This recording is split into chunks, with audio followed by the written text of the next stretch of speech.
रमता राम जपो रे प्राणी, अब तो सुन ले राम कहानी।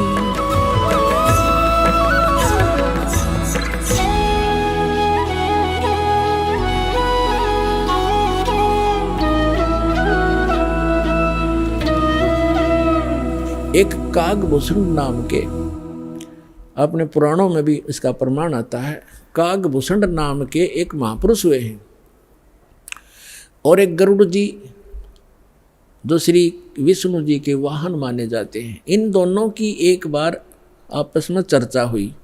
कागभूषण कैसे हैं, उनका बाकी का शरीर मनुष्य सदृश है, लेकिन चोंच और ऊपर का हिस्सा जो मुंह है वो कौवे का है, उसको कागभूषण कहते हैं।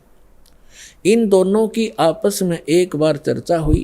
कागभूषण से गरुड़ जी ने पूछा, हे भूषण जी, आपके पास बैठने से मुझे बहुत शांति मिलती है। आपने यानी ये भक्ति विधि और ये अमरत्व, क्योंकि कागभूषण जी की काफ़ी लंबी आयु हो गई है, काफ़ी प्रलय उसके सामने हो चुकी हैं, अभी भी वो विद्यमान है। तो उसके लिए पूछा कि आपको ये कैसे प्राप्त हुई। तब कागभूषण ने कहा कि एक लंबी कहानी है गरुड़ जी।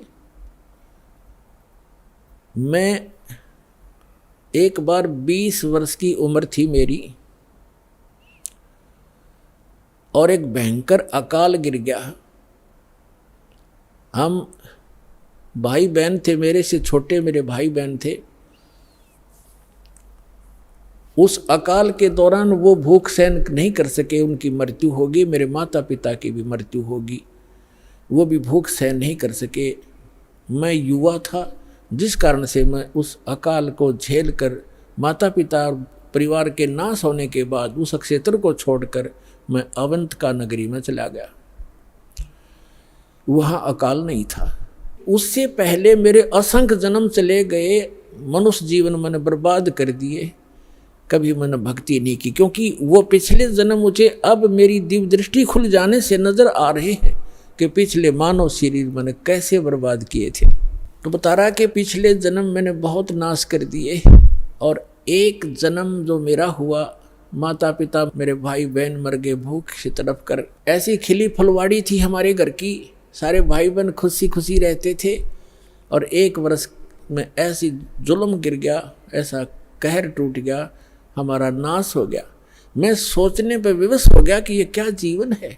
कल तक हम कैसे खुशी मंगल से रहते थे, प्यार करते थे, कहाँ गए आज मैं टक्कर मार लिया, रो लिया, सारा कुछ कर लिया, वो मिल नहीं रही।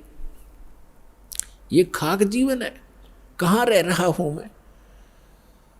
ऐसे करते करते एक मंदिर के अंदर एक पंडित जी, भगवान शिव का पुजारी था, मैं वहाँ चला गया।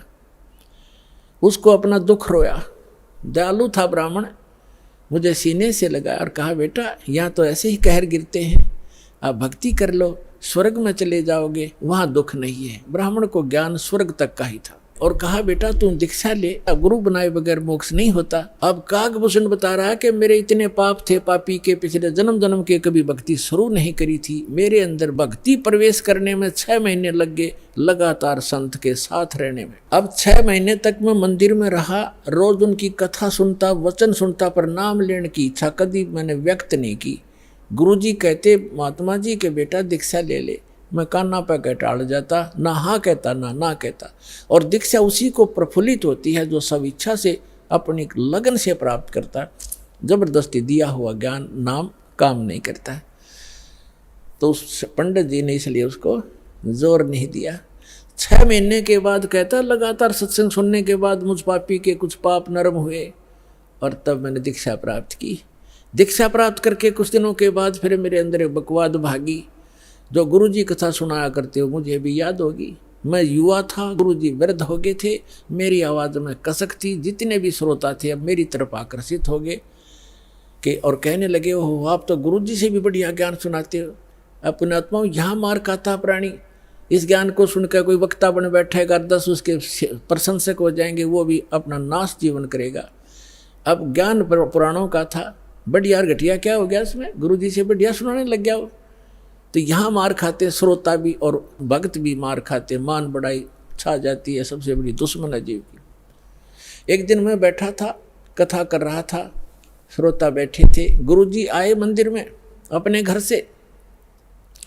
मैंने खड़ा होकर सत्कार नहीं किया, क्योंकि मैं अपनी बेइज्जती समझूं था कि खड़ा होऊंगा तो सबका अट्रैक्शन इधर गुरुजी की तरफ हो जाएगा। अब मैंने बैठे बैठे दर्शन कर लिए, ऐसे बस थोड़ा सा नाम मात्र सा सिर झुकाया, खड़ा नहीं हुआ मैं। अब गुरुजी तो आए थे, अपना लगे पूजा पाठ करने मंदिर में, एक कोने में बैठकर वह आकाशवाणी हुई मंदिर में, कह रहे दुष्ट, तूने अपने गुरु का अनादर किया है, तुझे 1,00,000 वर्ष के लिए नरक में डालता हूं। भगवान शिव की आकाशवाणी हुई, क्योंकि ब्राह्मण शिव का पुजारी था। अब वो आकाशवाणी सुन ली गुरुजी ने। उसने कहा, अरे बेटा भूषण, उसका नाम कुछ और था उसमें, बेटा भगवान क्यों नाराज हो गया तेरे से? गुरुजी ने नहीं ध्यान दिया कि इसने मेरा आदर किया या अनादर किया। संत के विषय में एक वाणी कही है गरीबदास साहिब जी ने कि आदर अनादर करो क्यों ना कोई, मम संत शरण जगत जान छोई। अब संत ये नहीं देखते आदर अनादर को, लेकिन शिष्य को हानि घनी हो जाती है जो आदर नहीं करता, नियमित नहीं रहता। तो उस गुरु ने पूछा, बेटा क्या गलती करती, भगवान आपसे क्यों रुष्ट हो गए? अक्षमा याचना कर, दयालु है भगवान, माफ कर देंगे तेरे को। और खुद भी अर्ज की, हे भगवान बच्चा है आपका, गलती होगी, बालक है, क्षमा करो। तब उसने आकाशवाणी की फिर दोबारा भगवान शिव ने, जब ये निकम्मा व्यक्ति अपने गुरु का आदर नहीं करता तो मेरा क्या आदर करेगा? गुरु एक रिहर्सल करनी होती है गुरु जी को भगवान की तरह मानकर, क्योंकि हम जैसा व्यवहार गुरु जी के यहाँ कर रहे हैं तो परमात्मा इस रूप में आपको वहाँ ऊपर जा कर के आपकी परीक्षा लेगा। एक स्थान है मानसरोवर पर, तो वहाँ जो जैसा भाव आपका यहाँ वैसा वहाँ होगा, जैसे सोपन में होता है। तो वहाँ से वापस आने के बाद फिर आप बहुत युगों तक वहाँ नहीं जा पाओगे। इसलिए एट प्रेजेंट आपने गुरु जी के साथ ऐसा व्यवहार करना चाहिए, ऐसा बोलना चाहिए जैसे हम भगवान से कर रहे हो। तो इस प्रकार ना करने से तब उसने कहा कि इसने आपका अनादर किया, आपका नहीं मेरा अनादर किया, इसको 1,00,000 वर्ष तक नरक में डालूंगा। फिर काफ़ी समय तक हाथ जोड़े रहा ब्राह्मण, आपका बच्चा है, बख्श दो दाता, बालक है, गलती होगी, अरे तो भी मांग माफ़ी बच्चे, माफ़ी मांग। लेकिन फिर आकाशवाणी हुई कि मेरा वचन ना खाली जाई, यम के लोग चलो रे भाई। अब काकभूषण कहता है कि मेरी मृत्यु होगी, मैं नरक में डाल दिया गया 1,00,000 वर्ष तक। लेकिन थोड़ी बहुत जो कलम चढ़ी थी, थोड़ी बहुत भक्ति प्रारंभ की थी प्राथमिक, उसका लाभ मिला। अगले जन्म में मुझे मनुष्य जीवन मिला, 1,00,000 वर्ष नरक भोग गए। मनुष्य जीवन मिला तो मैंने एक लोमस ऋषि के साथ वाद विवाद कर दिया, उसने मुझे श्राप दे दिया, अरे चंडाल तो चंडाल के घर जन्म हो तेरा, वाद विवाद करता है। तो काकभूषण कहता है कि गुरु जी मैंने दुख नहीं माना संत के उस कुवचन का, और उसने श्राप दे दिया। मैंने हाथ जोड़कर ये कहा कि हे महर्षि जी, दास पर गलती बन गई, मैं नीच व्यक्ति हूँ, मैं कर्महीन हूँ, तभी तो ऐसी भाषा में आपके सामने बोल गया, मेरा दुर्भाग्य था। एक दया करियो दयालु कि मैं किसी जन्म में से चंडाल का पैदा हूँ, पर आप भगवान की भक्ति ना भूल पड़े, ये दया करते मुझे। तो ये आशीर्वाद दे दिया लोमस ऋषि ने। तो सारी कथा बताता है कि फिर मैं क्या हुआ, एक काग के घर जन्म हुआ मेरा। जैसे ब्रह्मा जी हैं, इनका हंस वाहन है, और हंस के साथ एक हंसनी कंपलसरी होती है। तो ब्रह्मा की जो पत्नी सावित्री है, वो हंसनी जब ऋतु पर आई, यानी गर्भवती होने की स्थिति में आई ऋतु पर, तो काग चंड के पास ले गई, कौवा के देवलोक में। उससे मिलन होने से काकभूषण की उत्पत्ति हुई।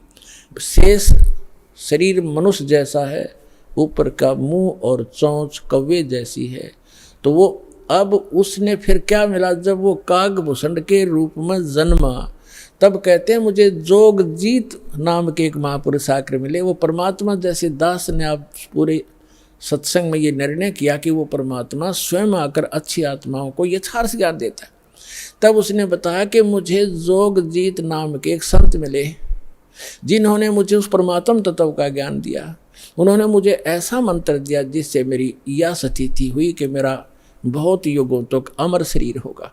अब काकभूषण की भी मृत्यु होगी, क्योंकि अब ये समय है, इस समय में जब काकभूषण का जन्म होता तो मोक्ष हो सके था। अब जो प्रसंग आज का चल रहा है कि 2 प्रकार से मानव शरीर प्राप्त है। आप जो परमात्मा के लिए भटक रहे थे और यहाँ आ गए, आप बहुत पुण्यकर्मी प्राणी हो, पिछले जन्म में भी आप मानव थे और मानव जैसा स्वभाव है। जहाँ कहते हैं लाइन लगा लो, लाइन लगा लेते हो, जहाँ कहते हैं यहाँ ऐसे बैठ जाओ, वहाँ जाओ, ये करवा लो, तो क्योंकि आप सभ्य हो और ऐसे व्यक्तियों को शीघ्र ही ज्ञान प्राप्त हो जाता है, शीघ्र ही ढल जाते हैं जैसे संत ढालना चाहता है। आपके मैल घड़े नहीं थे, और जो मैला कपड़ा ज़्यादा होता है धोबी को उसको ज़्यादा प्रयत्न करना पड़ता है, साफ वो भी हो जाएगा। तो इस प्रकार स्थिति है। जो दूसरी टाइप के व्यक्ति हैं उनके ऊपर भी रजा होगी, क्योंकि जगह जगह भगवान की चर्चा चल रही है, टीवी चल रहे हैं। एक ही घर में 4 सदस्य हैं, 3 ने नाम ले लिया, एक सुनता भी नहीं, तो वो मनुष्य योनि से आया हुआ प्राणी नहीं है, को पूर्व संस्कार से जुड़ गया। लेकिन धीरे धीरे जब सारे परिवार लग रहा है, परमात्मा की वाणी चलती है, उस पर उस वाणी का भी असर होगा और आज पूरा विश्व परमात्मा के चरणों में एक बार आएगा और सबका कल्याण होगा, चाहे किसी प्रकार जन्म हुआ हो। बोलो सतगुरुदेव।